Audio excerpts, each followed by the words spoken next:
Hi friends, அஸ்ஸலாமு அலைக்கும். Welcome to Nasra cooking.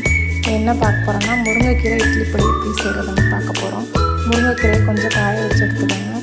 முருங்கைக்கீரை, வரமிளகா, கருப்பு உளுந்து, கருவேப்பிலை, பூண்டு, கடலப்பருப்பு, கொஞ்சமாக அரிசி, கட்டி பெருங்காயம், இது எல்லாத்தையும் வறுத்து எடுத்துக்கலாம்.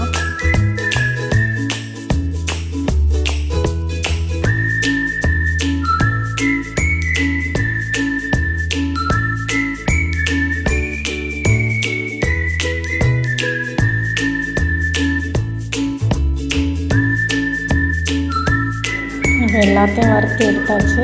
இது மிக்ஸி ஜாரில் போட்டு அரைச்சிக்கிடலாம். கொஞ்சம் குறப்பாக அரைச்சிக்கிடலாம். அரைச்சிக்கிட்டு அதுக்கு தேவையான அளவு உப்பு போட்டு மிக்ஸ் பண்ணிக்கிடலாம். அதுக்கப்புறம் நமக்கு இட்லி பொடி ரெடி ஆகிடுச்சு. இது இட்லி, தோசை எல்லாத்துக்கும் வச்சு சாப்பிட்லாம்.